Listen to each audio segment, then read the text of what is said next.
everyone. Ignore the hat, my hair is a mess.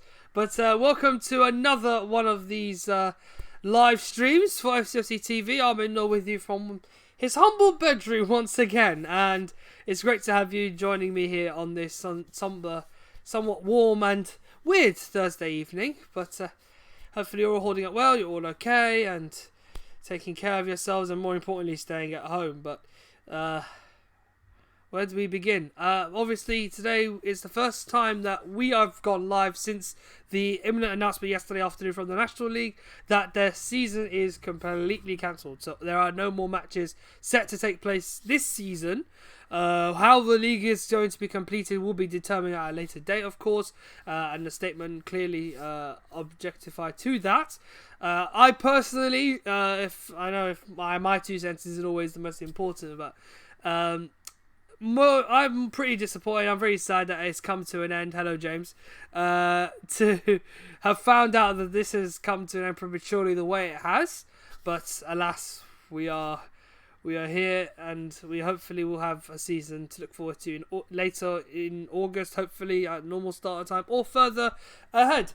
So in terms of tonight, though, I'll talk more about everything else in a moment, but first of all, let's tell you what we have this evening. Mike Nicholson's with me on the phone. We're about to bring him into the show. He'll be giving us his experiences with Sutton United and his thoughts about, obviously, the new announcement from the National League and a lot of other things. Hopefully you guys have questions for him, and if you do, stick them in the live chat. I will see them, I promise. We will have a flashback to a very, very familiar game on this very day. No spoilers as to what it is yet. Another goal of the season compilation from years gone by as well. So, first and foremost, the main reason we're here tonight is not only to... I've just done my clap for the NHS, and I can tell you my pot's now got a hole in it. But, and also tribute, wearing blue, not only to show solidarity to the Italians, who hopefully are all okay and working super hard to return to normality there, so Forza Italia, but also obviously to support the NHS in their fight against COVID-19, and they are doing an amazing job, and obviously we here are all grateful for their handy services and assistance. So let's get going. Introducing now, I can't give the sort of introduction I gave to Dan Taylor a couple of weeks ago, but he is one of Sutton United's most avid supporters, and he's the one who runs our Twitter machine on match days. He has a very active role in the club as well on the youth setup, but tonight he's just a supporter. And introducing now none other than Mr. Mike Nicholson. Mike, how are you, mate? Very well, thanks, Ahmed. Loving the hat. Thank you very much. I know you can see me. I can't see you, but it's as good as it gets, I'm afraid. My hair is a complete shambles at the moment. Same here. I've been in the garden working all day, so I've got a hat on just to sort of hide the mess. My goodness Nothing wrong with it. I think the good thing is they can't see you, so I am doing the embarrassing stuff for you this evening. But I appreciate it. Let's talk about, obviously, the imminent reactions from your point of view over the decision to cancel the league. A lot of uproar has come from various fan bases and clubs who feel that it was the right decision at a time when, it's impossible to play football. But how have you seen it in terms of it being possibly the right outcome, and also, as in your opinion, for Sutton United? Yeah, so when the Premier League was cancelled and the National League carried on, I was perhaps selfishly really excited about that, because I got my football fix. I could come down to Gander Green Lane, and we obviously got one more game than perhaps fans of the Premier League would have got. Yeah. I think it's the right decision. A few of us that go to the match regularly had a webinar drink the other day to mark what would have been the last game of the season. So essentially, we are now in the closed season already. So I think the fact that we don't really know when we can get back on the grass means that it's the right decision from that point of view. What I don't know is how they then go about dealing with promotions and relegations and all of that business, because that I can't see how anyone, you can't keep everyone happy with that. I would imagine it'll be a null and void season. Everyone will stay in the same leagues. but there'll be a lot of teams towards the top of divisions, obviously, that will be furious with that. And there'll be a lot of teams towards the bottom of leagues that will be less furious with that. Mm-hmm. But whatever they do, somebody's going to be angry. So I'm glad I'm not in their shoes. But I think from a health point of view, as much as Bill Shankly famously said, football is not a matter of life or death. It's far more important than that. But obviously it isn't. It was a throwaway thing to say. And keeping safe and well is far more important than kicking a ball about. And I never thought I'd hear myself say that. No, absolutely. I agree with you in being in the sentiment as well. I felt very, very selfish when I found out the National League were at the time, prior to us playing Hartlepool, going ahead as usual, and we all thought, hello, this is an interesting scenario we're in right now. We could actually see football towards the end of the season, but obviously we saw how difficult it gets for not only Sutton as a club morally, but also for the staff that were traditionally every game you'll find medical staff from St John's Ambulance or the NHS coming to our matches, and very often they don't have very much to do, which is a sentiment. Obviously the standards of professional football or at the level of the National League, but it is almost impossible to think of a game of football going ahead without any necessary medical team. But I thought the Hartlepool game that day, Mike, was sort of like let's just say a barrel roll day, because it was not only a day where it brought us a bigger crowd and a lot more attention because of the fact that there was nothing else going on, but it also seemed to be like a watershed moment, because that was the last possible football we're probably going to have at that level until who knows when. And a watershed moment, I felt. Yeah, it was exactly what you said. I think everyone was slightly surprised that the game was going to go ahead, but go ahead it did. It felt, it was just over 2,000, I think, wasn't it, on the day? So there was a few more people there that perhaps might have been off to different grounds had there been Premier League football or Championship football or what have you. But I was really glad of it at the time. I think also, with hindsight, I don't think I necessarily realised quite how serious this COVID-19 pandemic was going to be. I don't think any of us could have properly grasped it at the time. This is probably hopefully it's a once in a generation thing. It's quite frightening when you look at it.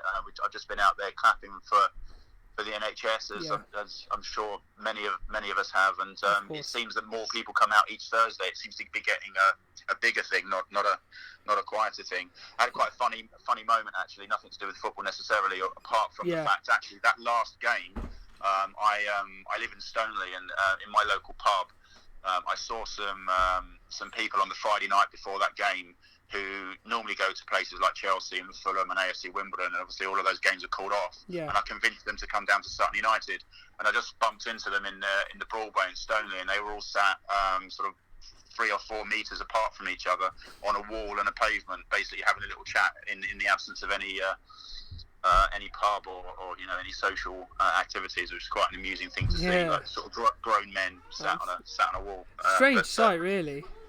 Very strange sight, yeah. Of course, I had to join them very quickly, but staying full distance away. Well, alas, you do what you can to encourage those to come when possible. How do you... Obviously, Sutton are not in a particularly precarious position, thanks to the amazing run they went on post-Christmas. But what for you would be the most adequate method to end the season? Because of the uproar from clubs such as Barrett and Chorley in respective positions in the division, one feels as if we should really just, points per game, make life easy for ourselves, because we should be the rightful team, promoted and champions of the division into the National League, and jettison whoever's bottom of League 2 out of the division, put them in the National League. Chorley feel as if null and void is the best method. They think it will be more practical to them because they'll feel like they get a second chance at trying to make a better impression of themselves in the division. And also kind of, if it becomes null and void, as you said, it will make somebody angry, either way, whichever way is preferred. But it gives some clubs a second chance, and others are missing out on the opportunity of a once in a lifetime footballing moment. I don't see a reasonable solution to it, but what would your 2 cents think? I think I would just write it off, and every team that started in the National League this season will start in the National League next year, all the way up. I don't see how you can get what we're looking at. We're looking at a 46 game season, yeah. Are we? Yeah, so we can't get 38 games into a season and then start promoting or relegating people on that. I mean, it's a marathon, not a sprint, isn't it? Yeah. In my book, anyway. And so, if you can't complete a season, I mean, is there even any precedent, like during the war? What did we do when war broke out and seasons had to end? What happened then? I mean, I hadn't even thought of that until just now. Yeah, I mean, I think at the time, I'm not the biggest historian in the world, but I do have a bit of, I do have a bit of a recollection. They pretty much, because I think World War started in September 1939, so any football played up to that point was simply null and void, and it was too early in the season at the time, because they started, I think, in July, the football season. So pretty much they were only a third the way through and just chopped it there. I don't think they played football for a long time. I think it must have been up to like 44, 45 when it just started to creep back up again. But those were just friendlies at the time and all that stuff. I think they weren't recording league points or anything like that during that time, so it would have been very much. If we could kick a ball, it'd be just between soldiers, really. Yeah. So I mean, if you look at the table now, Barrow weren't definitely going to go up. They were leading and they had the best goal difference and they were 4 points clear, but they weren't definitely going to go up with the games left to play. Mm-hmm. And Chorley weren't definitely going to go down, although they were in the worst goal difference and the lowest points. But anything could have happened in those last games. So yeah. I think you basically just have to write it off and start again.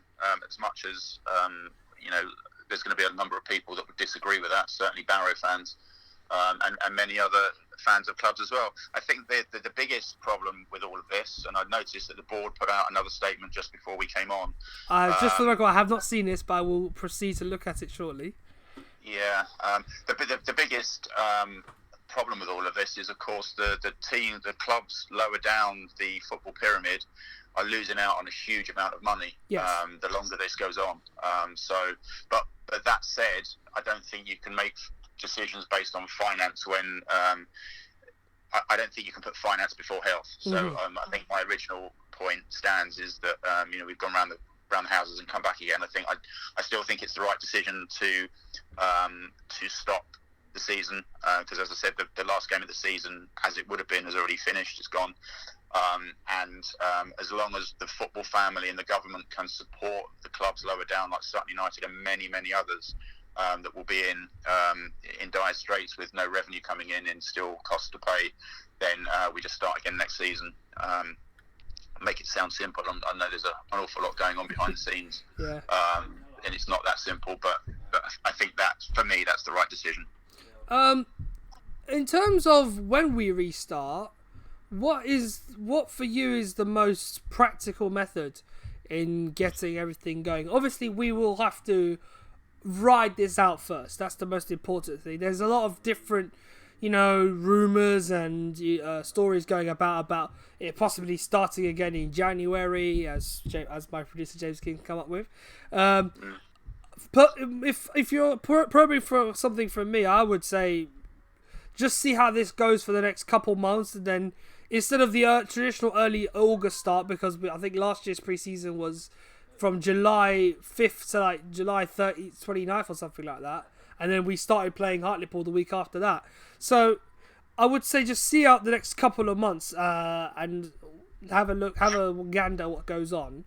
And then if we get to August and it's still a little pear-shaped, then the suggestion being touted about it being a January start, would that be feasible for you? Or would you look for a more practical method to keep it as authentic a season as possible? Well, again, we have to put health first, and whenever we can come back, that's when we have to start planning. It's really difficult now because we don't know, are we, in 3 weeks' time, is the government going to say, okay, there's a gradual return to normality? Yeah. Or will they say, is another 3 weeks before we can even look at anything. We literally don't know. Interestingly, I was speaking to a coach who coaches in Ireland, and some of their teams play football in the summer months. And if you consider, I know we're spoilt with a 3G pitch, but if you consider the way some of the pitches are, some of the filed away, and the places that games that had to be called off because I remember Halifax the night I went up there before the suspension, and their pitch was awful. Yeah. It was terrible. I mean, we live on an island where it rains a lot, and we play in the winter on grass pitches, so it maybe wouldn't be the worst thing in the world if we were to maybe start a little bit later, finish a little bit later, and have more of the season played in. I mean, look at it now. Look at the weather we're having at the moment. Be quite nice, wouldn't it, to have a little bit more of the season in that sort of weather? Absolutely. But I mean, honestly, I think for me personally, just my 2 pence worth, start as near as you can to when the season would have started next season. But first and foremost, obviously, to make sure it's safe and advisable to do so. I agree, and I like everybody else. I'm sure that we all we love our football. We all prioritise, however, the health of others first. And despite certain news stories that have come out today about what they're going to do in Germany, but let's not count our chickens just yet. We'll see. I haven't seen that. What's going on in Germany then? Apparently, the Bundesliga announced today that they have plans in place to start.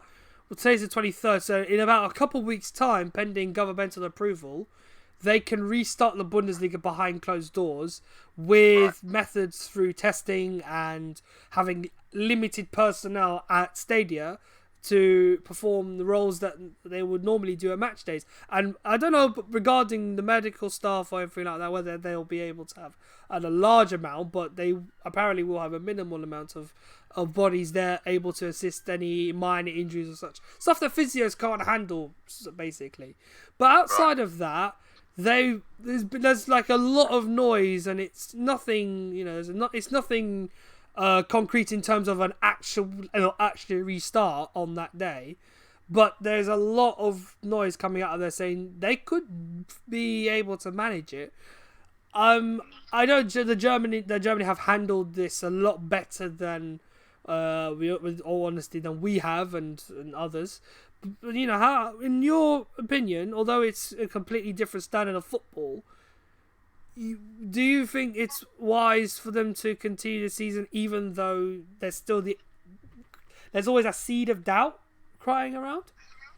Well, I'm not sure how 22 players are going to stay two yards apart from each other for a start. So, can you hear me okay? I can. It's something crossed my mind. I'll wait to finish your point first. Yeah, no. So I don't know what the situation is in terms of lockdown in Germany. I don't know whether they're allowed out now. But if they're not, then I don't see why footballers would be any less prone to get. In fact, we know that obviously footballers have contracted COVID-19. So if football's a contact sport, you're going to get the best part of, with a squad game, like 30 odd players with managers, like even the bare bones of two squads with a skeleton medical staff. You're looking at probably 40 people that are going to be coming into contact with each other. Yeah. And I don't know. I mean, if the governments of Germany decide that they've got it under control and people are allowed out and be able to mix in those numbers, then I suppose it's okay. If that was something that was recommended in England now, it would obviously be bonkers because you've got to stay 2 meters apart from every single person. So why would you allow 22 men to run around on a pitch, or women? No, I agree. It's a weird thing.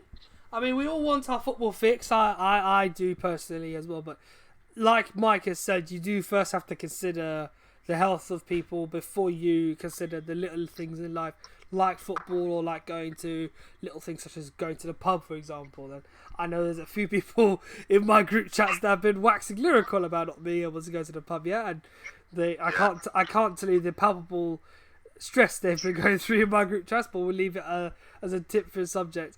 In terms of football, I don't know. Did you? I'm sure you've heard about this recent the recent piece that's come out about the culture minister talking about the Premier League and how they've been talking about what methods they can follow in order to be able to start football again, but must follow the guidelines and also make sure that there's governmental approval for such things to happen. Can you see that happening? Can you see them be able to follow those guidelines anytime soon? Yeah, I mean, as well as Sutton United, I also support Liverpool, so we absolutely must. I'm joking. It's been the source of a lot of, I was about to throw my scarf at the screen. A lot of my friends and family have found it very amusing to wind me up that Liverpool have waited 30 years to win the league, and then COVID-19 comes along to stop them. So that was just a joke. But yeah, I mean, again, I don't think football will ever come before the government and what the government think is right for the public. So we can't have this. I'm getting a bit of interference. Is that my side or your side? No, someone in my house is making some food, and my smoke alarm has gone off. So that's what I can hear then. Yeah, okay. I was hoping someone upstairs would get there quickly, but they're not. They're just hopefully sorting that out. Bear with me. This is the rigors of live broadcasting, I'm afraid. There we go. They've sorted it out. Thank goodness. Whoever's cooking something needs to stop making it right now. Yes. You were saying before? Yeah, no, just basically, I think everything has to be run from the government, and the government make decisions on what's safe for the public and what we can and can't do, and then football has to fall into line with that. I think the reason that some people start talking about, could football come back in this stage or this stage? I think it's backwards. It's kind of asked about face, pardon my French, but I can understand it because there's such passions around football. I mean, the jokes that football was invented so men had something to talk about with their mates in the pub. These archetypical men now don't have football or the pub. Yeah. So it's a way of life for so many people. So I can understand why people start trying to sort of manufacture ways to get football back.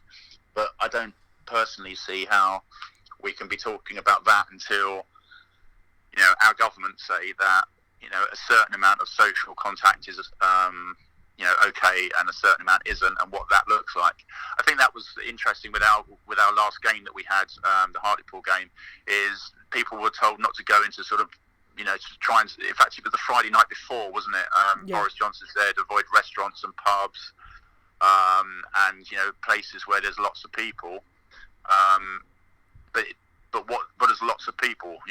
We weren't really given any sort of indication. I think they fixed that a little bit with things like telling us 2 meters. I think that's specific, and people need to be given specifics, because lots of people could mean anything to anyone. So, some people that you used to go into, let's say, Stamford Bridge every week, might say that Sutton United isn't a lot of people, in their sort of kind of world, if you like. So I think that, if they'd have had their time again, I'm sure they would have said, don't go anywhere where there's more than 50 people, for example, or whatever the number, should have been, and then people can then make rational decisions, hopefully. We'll see. As long as we stay healthy and financially afloat while this is all going on, at least the weather's doing its bit to try and cheer us up. Teasing us. That's what it's doing, teasing us. Teasing us, yeah. Yeah, it's like what is it? It's one of those things where when we have a feather, you just tickle the person's armpit. You're not necessarily tickling them, but just a little close to doing so. That's what the weather's doing to us right now. I do go whenever I go out to exercise. It's pretty nice and I enjoy it, but there's just that feeling of something's missing. It's not right. It's not it's not perfect. And ultimately, we'll get back to where we deserve to be in a short while. Right, let's go back to Sutton.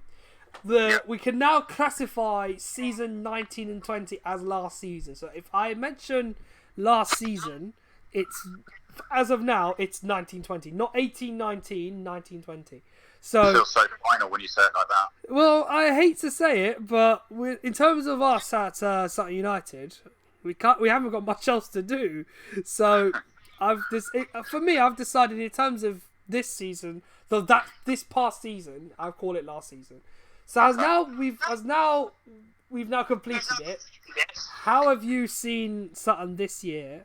What has your high been, and who's been like your standout player this year and something? So just give me some high points, for example.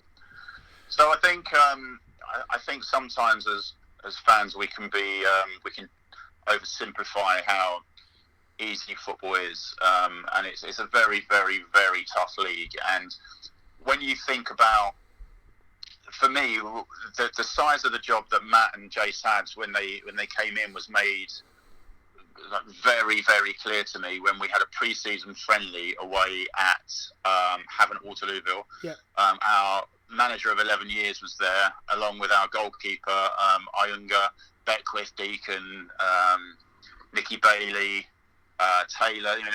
When you looked at the lineups, it looked like Sutton United were playing Sutton United. A versus B. And that sort of really illustrated for me just how many players had left and how many new players had come in. And I don't care what level of football it is, if you bring in a completely new set of players, more or less, and then ask them to perform, it's going to take time. It just is. And I think actually the way we started the season was absolutely fantastic. I think we were talking, we were the last unbeaten club, I think, albeit there was a lot of draws in there. So at the early part of the season, it was like we won.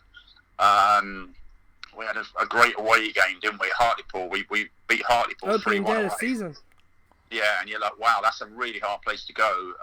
First game of the season to win 3-1, and then we drew a few games in a row, and then I think we won another one against Boreham Wood, and then I think we lost our first game, and obviously we had a really bad run for was it October? I think it started. I think it was October, November, December. I think we started turning it around to December from memory, didn't we? I'm going to cheat a little bit and go back through the fixtures to help you, so that it makes life a little easier. Let's see. The one thing I would say is that in the limited interactions that I've had with Matt Gray and Jason Goodliffe, is that they're really honest, lovely people that work really hard, and they wanted to win so much. I was fortunate enough, while I was doing my UEFA B licence, my coaching licence, I asked if I could go and watch first team training, because my Sutton United team were only just into 11-a-side football, and I thought it would help me to watch proper first team football being coached. And Matt Gray and Mickey Stevens, they were like, come onto the pitch, it's fine, come with us so you can hear what we're saying.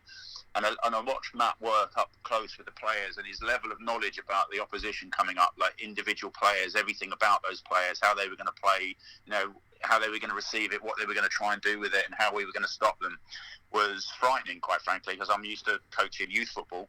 I haven't been a first team manager like that, and like for him to know, when I go to a match with my under 13s, I'd be lucky if I know one or two of the other players and very little about them. And he knew every single player. And I know there's a lot of video in the game now and scouting and all the rest of it, but I was really impressed with the way he was working. And what I would say is, through that period where we were really struggling to win, I was at every home game. I don't go to the away games, but I was at every home game, and I thought, I literally don't understand how we've lost that game. It was Dover by 2-1, just to give you, if you could jog your memory a little bit. That game at home we lost was to Dover.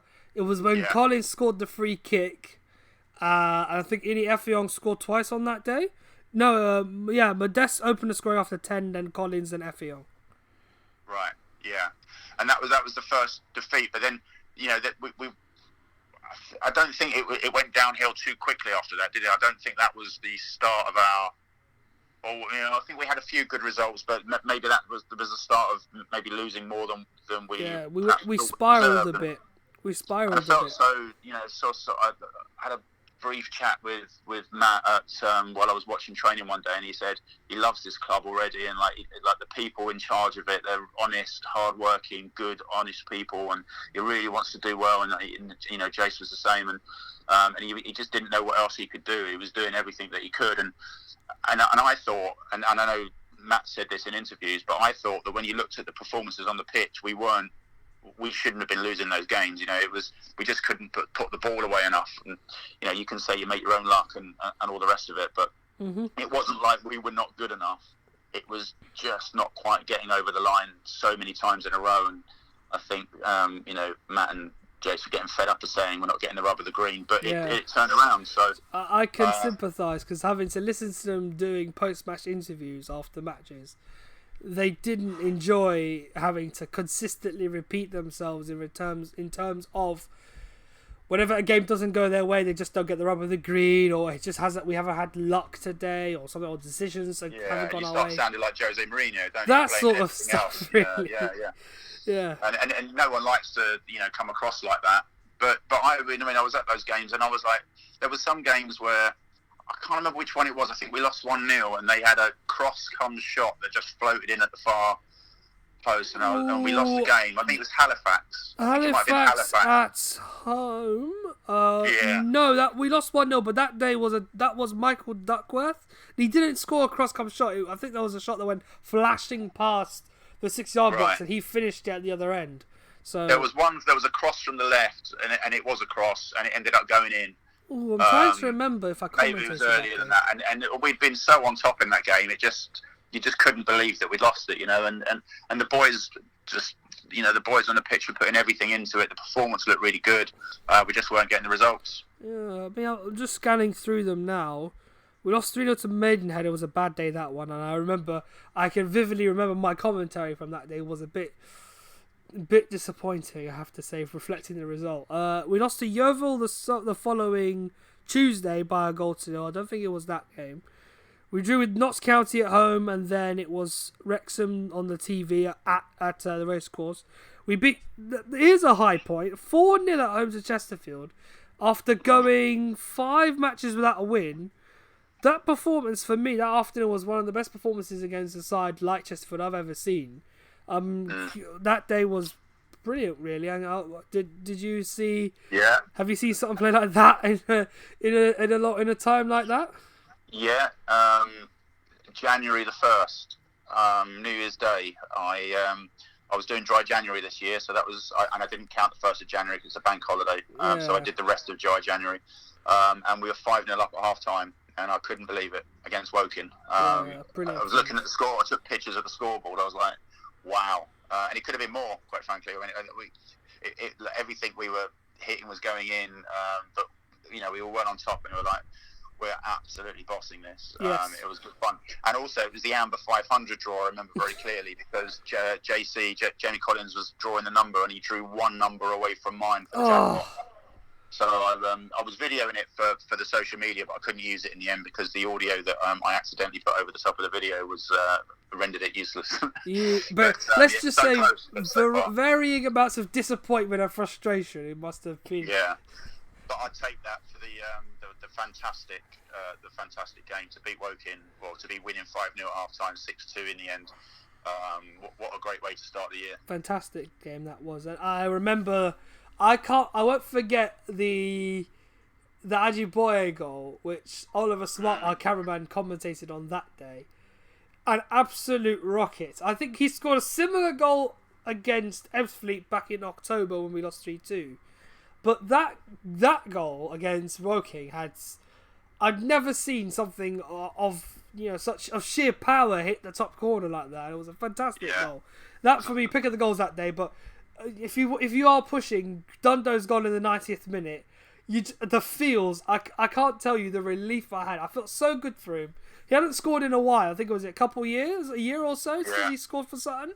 To score then, I felt really good for him, and he deserved it. And it was right at the end, wasn't it? It was the last goal of the match, the very last, pretty much last kick of the game when he put it away. I made my way into the bar by then, so unfortunately I missed that goal. I'll look it up on SUFC TV. Yeah, you have a look at our channel. I remember it was a very lovely moment because I think he dedicated it to his mother as well, which in the celebration. But it was a lovely moment, and the crowd around him, I think, felt just as good as he did. So that's one of my high points of the season as well. Flicking through the fixtures, it's going backwards again. I wanted to pick out for me, my highlight of the season.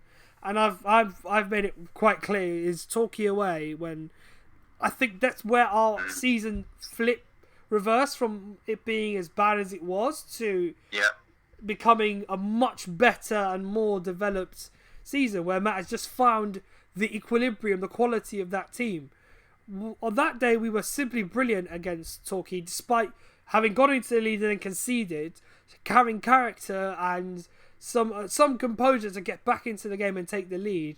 We had a new goalkeeper in Nick Zanev and Ben Wyatt, who had just joined the club, who both had been in the club for a short period of time. Zanev no more than 3 days after arriving, and they both put in a stellar performance. And Ajiboye, that was brilliant too. But for me, that's my high point. Was that Louis John's first game back as well? I think it was as well, when he just came back on loan from Cambridge at the time. So those guys together, their first proper performance that I remember them having on a winning team.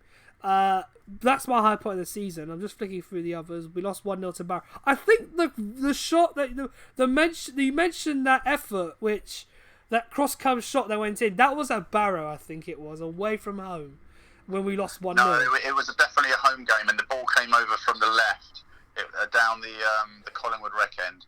Okay. And it went across, and it dropped into the back post. Maybe we didn't lose 1-0, maybe it was 2-1. It was by the odd goal, but it might have been over then.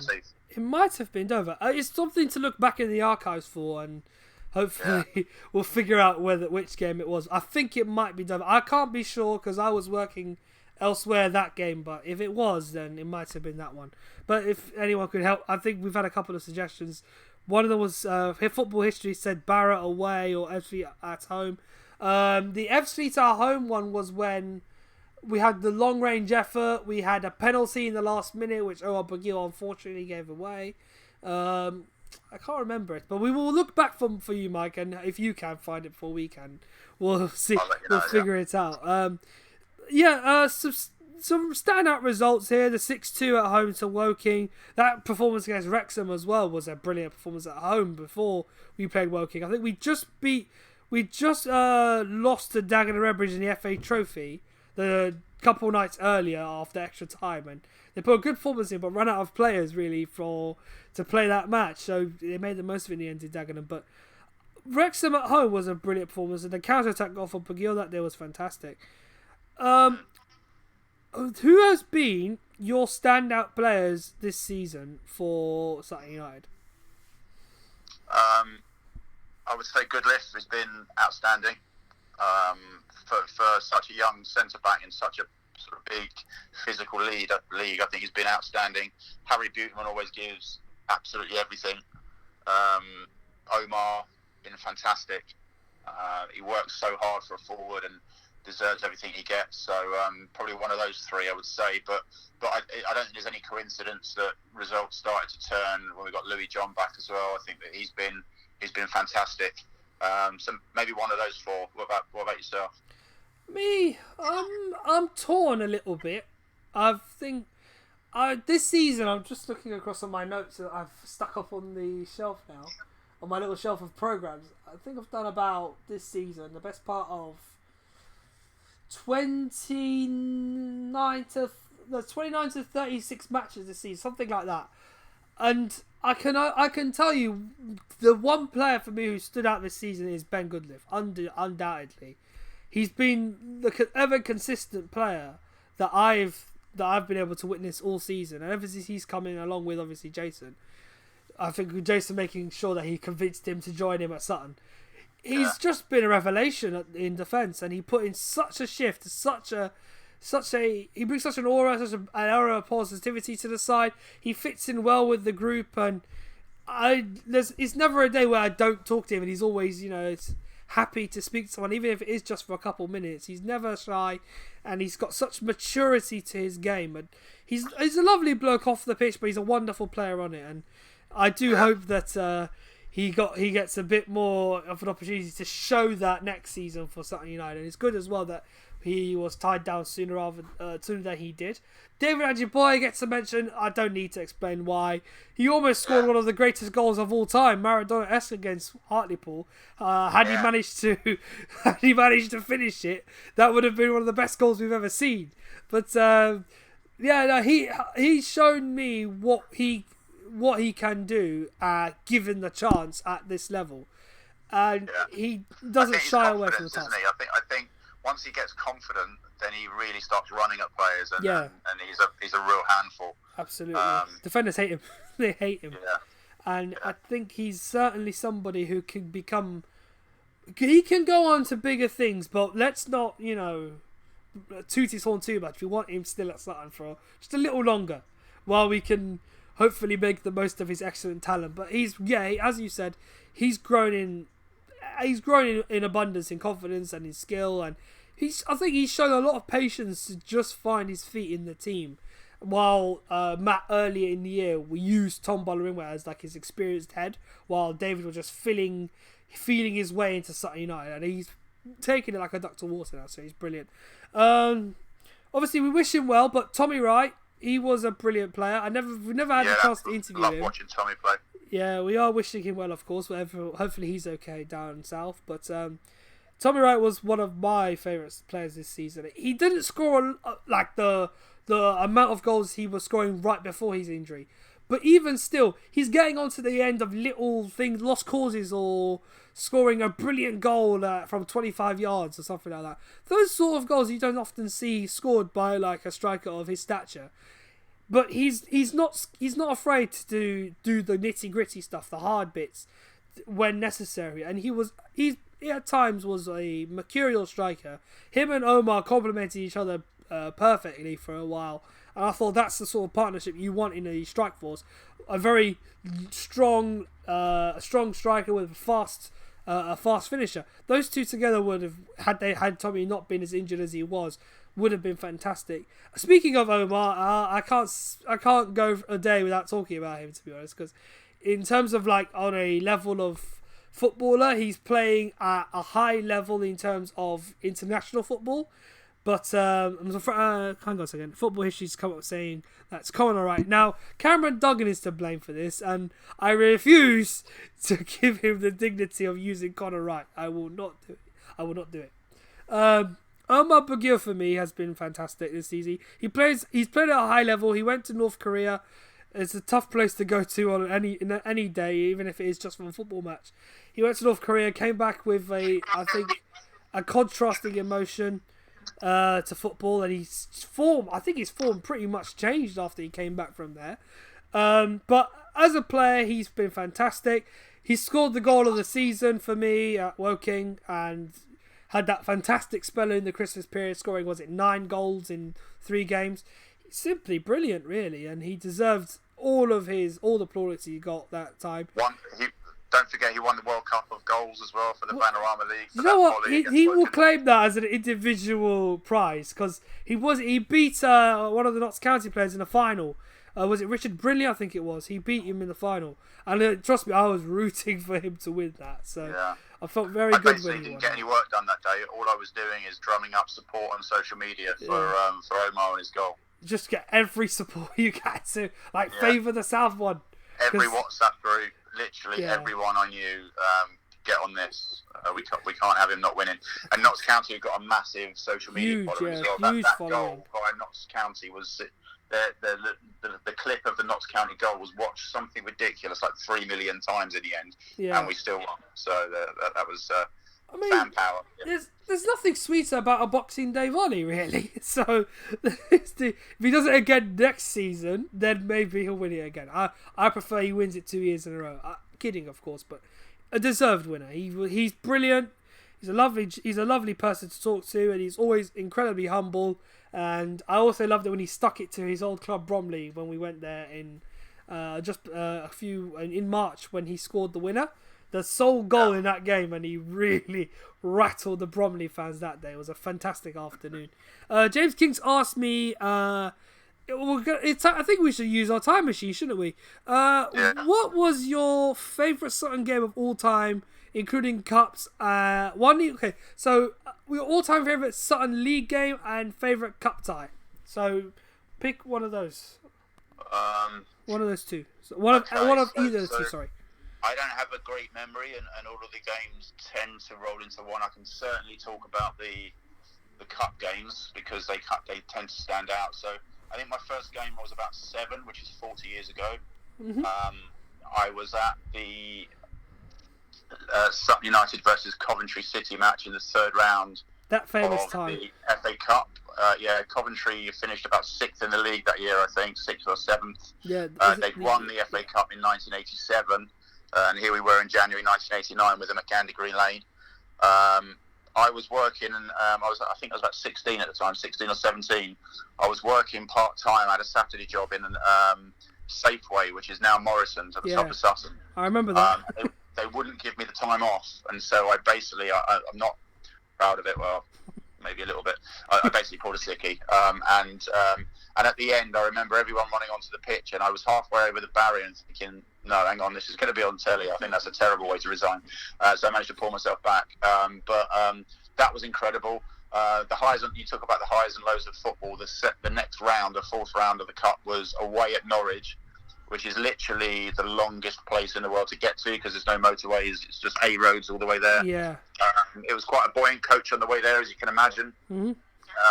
I remember Norwich they won the short story is they won 8-0, and so it was very, very quiet on the way back. Let's not remember the scoreline. I would more remember the journey there than I would remember the scoreline. Yeah, but Norwich finished 4th that year in the top division, and they were celebrating each goal like they just won the World Cup. It was really weird.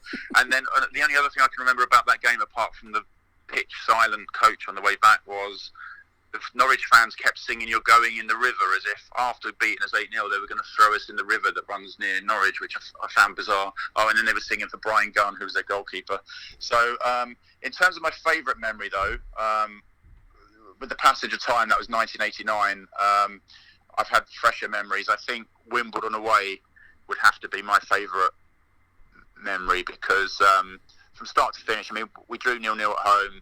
I was convinced that was our chance gone. We had them at home on a 3G pitch. Let's get them, and we had our chances to get them. Yeah.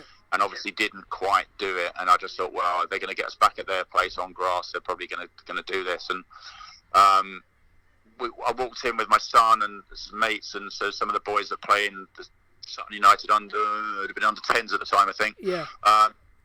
And we walked in, and the steward said, "Mate, you're not going to be able to see down there. It's rammed." And he showed us to this elevated area in the corner. He said, "Go and stand on there. You'll be able to see." I thought, "Wow, that was brilliant." So we had a great view of the game, and it was incredible, wasn't it? I mean, at the end, we scored 2 fairly quick in succession. I actually missed the third goal because I was still celebrating the second one. I was throwing my son around all over the place, screaming, going, "Oh my God, oh my God." And then, like, Matt, who was with me, said, 3-1. And I was like, what? Huh? What do you mean 3-1? Like I thought you had to double check that, didn't you? So, wow, it was 3-1 against Wimbledon? I think it was Fitchett's goal. Yeah, I literally missed it. I had to watch it back. And the only slight downside to that day, and it's a very slight downside, is I didn't hear the shout out to everyone back to Gander Green Lane. So I missed that incredible party where players were apparently sleeping at the club and everyone was up and celebrating until 3 or 4 in the morning. A lock-in at GGL. Yeah. I would have absolutely loved to be there, but that was incredible. That was absolutely incredible. I think the Coventry game so long ago now. It's like I can only remember bits and pieces of it. But what I loved about the Wimbledon game and the Leeds game is that I shared it with my son, and he'll have those memories, forever as well. So it was nice. It was really nice. I can't remember my favourite league game. I'll go with New Year's Day again because it's fresh in the memory, and I don't really remember ever being 5-0 up at half time in any game. I thought, honestly, whenever I think of the Woking game at home, I always think when they were 5-0 up, I might as well just go home at this point. They don't need me now. I've done the first half, and I thought, well, what's the point in doing a second? Because they've won, they're 5-0 up. Absolutely ridiculous. I would have loved to have been able to watch the respective team talks at half time to see how they went. Oh no, you did not want to be a fly on the wall in the Woking dressing room. It's difficult to prepare for either of those eventualities. I mean, what do you say if you're 5-0 up? He must have. I mean, obviously, I'm not saying he would have actually done this, but part of me thinks Matt just gave them pina coladas in the dressing room at half time. He must have done cigars all around. Yeah. I'm on the phone, Abib. Yeah. Sorry, Mike. I have a slight problem. The thing about live broadcasting, and especially when you live in a huge house with a lot of people, is that they come into your room at the worst possible times. My brother just came in, asked me, "What are you doing on the phone?" I am doing a live show. Blah blah blah blah blah. C'est la vie, c'est la tout. League, for me, favourite memory for Sutton. I mean, I've only been around the club for a year now, but even still, it's been one of the best years I've spent in football, and I've worked at bigger events. So I will say that one of my standout moments for Sutton has to be obviously the Leeds game, because of that. Simply for the limbs that day and the absolutely amazing performance that I've got a fantastic video of that day. My players, my youth players, Sutton United under what would have been then, under 10s. They were all stood with their black and yellow Sutton United jackets on, and I was behind them. And Jamie Collins can just be seen in the distance about to take the penalty. Yeah. And then he steps up and takes it, and they go absolutely wild. And I've got it all on video, so I remember that till I'm as old as Captain Tom, if I get that far. And it was a proud moment for the boys, because in the presser before the Arsenal game, Doswell mentioned that video. He said to the world's media, I don't know if you've seen that video on YouTube, I have. of our under 10 celebrating, and the fact that he mentioned that, was made it all the more special. But what a day. Leeds United, you have to, as Dos said, I mean, I listened to his show on here the other night. He was saying, hang on a minute, let's not jump ahead to Arsenal. We beat Leeds United. Little Sutton United beat Leeds United, and they had, I think, 6 or 7 first team players playing that day. So yeah, it was a strong team that Leeds put out that afternoon. I'd tick names off as I can, but I think it was Silvestri in goal. They played Suleimani Dukara that afternoon. Rudolph Austin played. There was a few ringers in that team from Leeds, but it felt like a raw FA Cup time, because the original Sutton played the original Leeds, and a few years back, which I believe wasn't recorded on television or on camera, but was not particularly kind to Sutton United that day. And I was thinking, this is a bit of revenge for Sutton. They need the opportunity to actually get one over Leeds, and sure enough, they did. They did indeed. It was a very happy day. And of course, the draw, I don't know if you were there that day, Ahmed, but the draw for the Arsenal game, the club was packed. In my house. Tim Vine was there, it was a carnival atmosphere, waiting for the ball to come out. And when the first ball came out and Sutton were at home, there was a massive cheer. And then when the second ball came out and it was Arsenal, the place was crazy. I won't lie to you, I was a bit scared. As fun as one of the games, to be honest. I was scared if it had come up with United or Tottenham. If I'd come up with one of those, I would have been very afraid that day, because I wasn't sure what would happen if I turned up to Gandhigree Lane on that night. Especially with what sort of... I don't know what we were going to expect, but whatever happened, it was the biggest tie of the round. But regardless, any of the Premier League sides would have been great. Arsenal being that side, you felt a bit of class about it, because obviously Arsene Wenger was still manager at the time, and he brought a lot of, he still brought a strong team, took the competition seriously, and in the end, went out to the winners. Alexis Sanchez and Oxlade-Chamberlain were warming up in front of us. They're serious players. Sorry, Alexa thinks I'm talking to Alexa. I'll walk away. Not talking to you, Alexa. Oh no! Sorry about that. You see, I'm not the only one. No, I'm not the only one. We're live recordings from home. C'est la vie. But they were brilliant. They were brilliant, as I've been told by many club officials, plenty, and people who were there that day. The Arsenal players were very nice. Took photos with many fans in the clubhouse and everything, and it was a very nice evening. I'm sure. I wish I was there, but I only watched the draw and the match from the solitary confinement of my house. But I could feel the atmosphere that was coming out that night. And since I've been to Gandhigree Lane recently, I've always imagined back to what it was like in 2017, and the sort of atmosphere that the fans brought, even if it was just the 5,000 atmosphere. It builds up over a week, Ahmed. Our boys were training on the on the first team pitch, I think on the Wednesday night, and you're seeing scaffolding being put up where Gary Lineker and Alan Shearer, I think it was, are going to be sat. You know, and you're like, wow. And then there's a second row of perimeter advertising hoardings for that competition that sort of removed the pitch and the fans sort of by one, if you know what I mean. So where the current advertising hoardings are about maybe 1.5 meters in front of that, there's a whole new set of perimeter LED boards. Yeah. The club, you know, there's so much going on around the club, like for what felt like weeks, and I know Tony Dolbear was ridiculously overwhelmed with the number of people that were wanting interviews from every corner of the world. I can imagine, because it's a massive story, of course, and let's not forget. I mean, we lost that game, but you know, to get that far in the FA Cup, and Deacon hit the bar, and we certainly weren't disgraced. We put in a really good performance for a non-league team of part-timers to go up against one of the best teams in the Premier League, and you know, to play that well. I came out of there disappointed because, you know, you dream, well, what if? But very, very proud of our club. It was always, I've had that feeling a lot whenever I've been to a football match for the clubs that I support, which are United and nowadays it's Sutton, but I commentate, I have to be unbiased when it comes to Sutton. But whenever I've been to a few like Man United games in the past, I've always been like, what if? Like the FA Cup final 2018, that year, we're keeping topic. That year, the 2018 final was the year I thought we could do this, you know, we could win it. And we lost because of a penalty which was sheepishly conceded. And after that, because I was working that day and I had to try not to show my allegiance to United in as many ways as possible. I had to be completely neutral while working at Wembley Stadium. It was very hard for me to contain my expression as to how I felt about losing the game. But at the same time, I felt happy that they just made it. So I will now hold hope that the next time they go to Wembley, they actually win, and I don't have to feel that feeling again. So I can sympathise with you on that. Time that United get back to Wembley, mate. It might be a while, yes. I don't know how long it will be.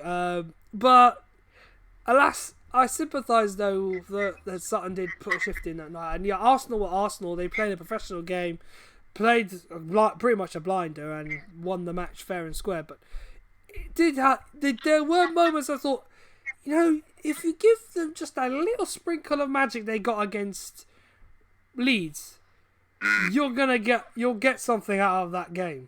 So if it goes to like 1-1, for example. Didn't he? Rory Deacon, the magic man, as Oz used to call him, burst forward and smash one against the bar. Oh. If that goes in, then suddenly it's a different game, and Arsenal think, it's not going to get easier. We're up against it here, but I think, the atmosphere was great. I think once Arsenal scored, I think maybe the atmosphere went a little bit flatter, and maybe they felt a little bit more in control. But if Deacon scores that one, then who knows what could have happened. But I'm just trying to remember, were there replays in 2017 in the quarterfinals? I think last 16. Yeah, it was last 16. So yeah, there would have been replays in the last 16. You could have gone to the Emirates, which would have been a fantastic night.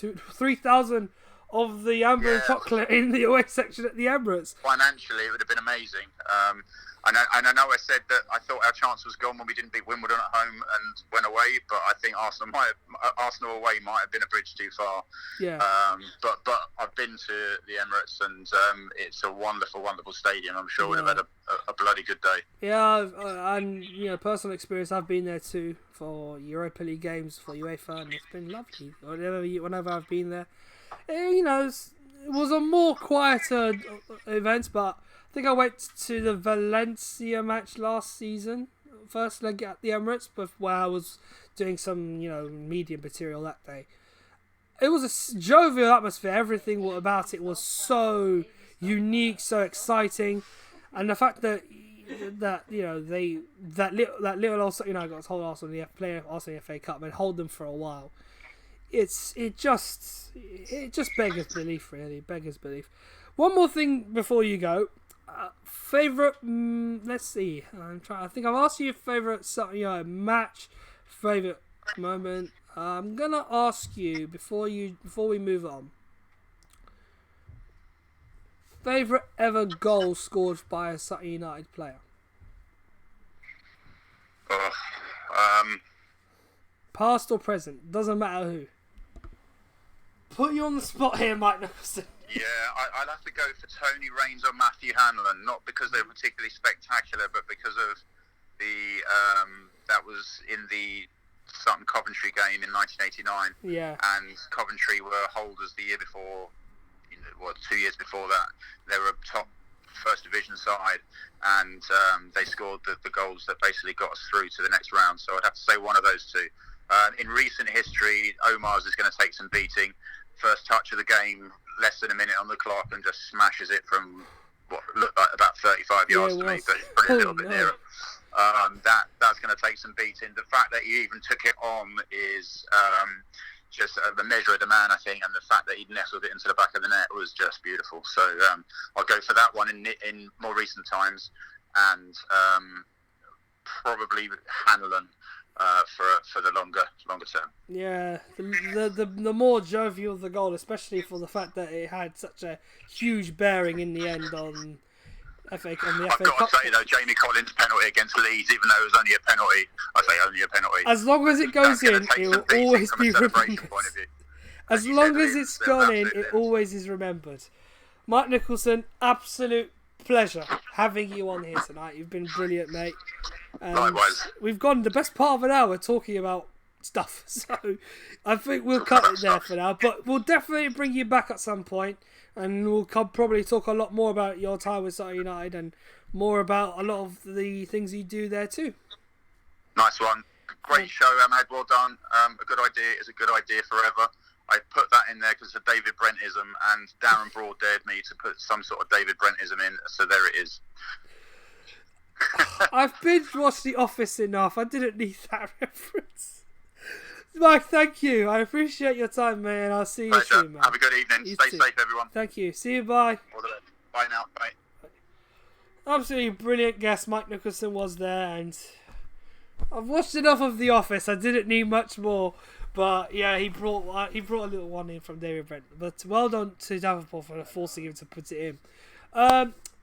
Normally the show's an hour. We've had an hour with Mike Nicholson, but I'm not going to leave you empty-handed. No.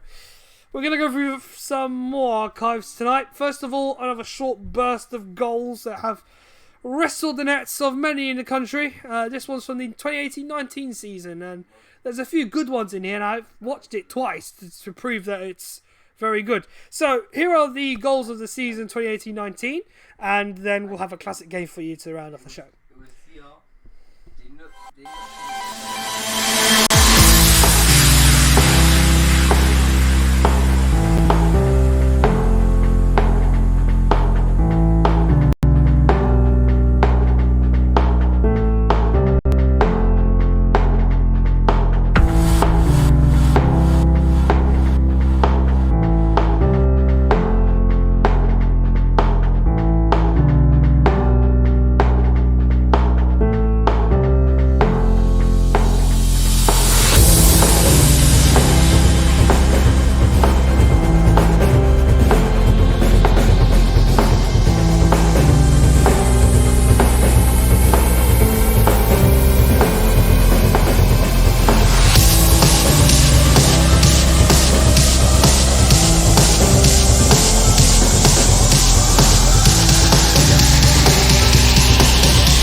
Someone needs to remind me next time.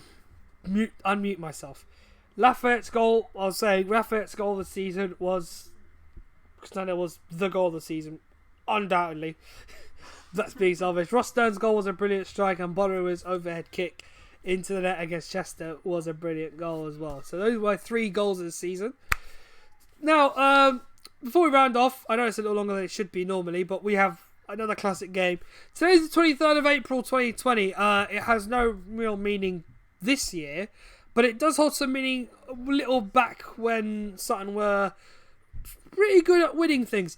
We're going to go back to 2016 now, and this very day was when Sutton United was at play Chelmsford. It was a title day, apparently.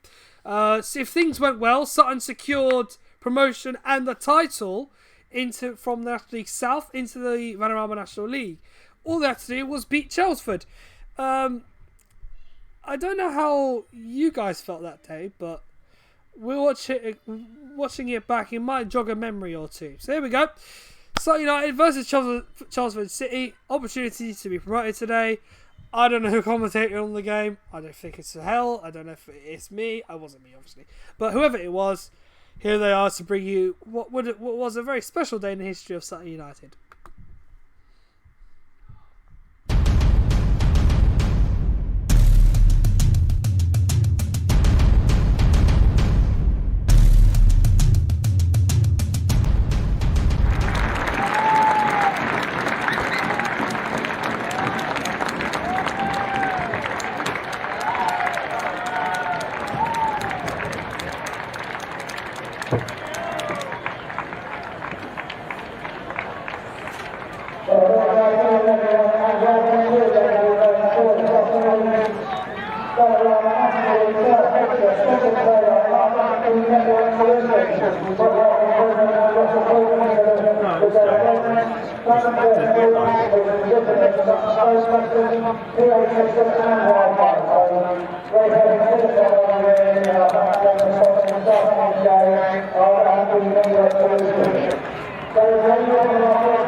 Someone was in the room. Sorry. Great celebrations that day. Really, really good. Fantastic performance from Sutton United again as they won the league, and you spotted Bruce Elliott in the celebration on the left-hand side there. He might be a guest on the show. Ooh, I don't know. We'll leave this a chance. We'll leave that one for our next host, Mr. Greg Clark, up in the Highlands. He will be doing that one on Sunday, and hopefully you'll join him to watch that at 8 p.m. A great day though, looking back at his title-winning afternoon on this very day 4 years ago, and a great performance by the U's that day as well. We looked back on the goals of the season. We had an hour with Mike Nicholson. He was an absolutely brilliant guest, an honour to have on the show tonight, and I really hope we can get him on again at some point to talk more about football. But adhere to the schedule, everybody. That's it from me. Pleasure bringing the show to you again. Once again, hopefully you're all okay, you're all healthy, you're all looking after yourselves and washing your hands, more importantly. The season is over and we must now look ahead to the future. What that future holds, I don't know. Whether we'll be back in August or whether we'll be back in January. I mean, to get as normal, I don't know. But in terms of football, it's a lot closer than we think. It's not like right there. But we're getting every day that inch closer to going back to what we know well and love. I mean, I miss commentating on Sutton United games home and away. And I can definitely tell you that life won't be the same when we restart. But one thing is for sure, it's certainly going to be great when we can get going again. In the meantime, do as the government say. Wash your hands, look after yourselves, stay healthy more importantly. And I hope to see you on the next one very soon. But make sure to tune in Sunday night. We might have Bruce Elliott on. May not be, and I don't know. I won't say much more than that.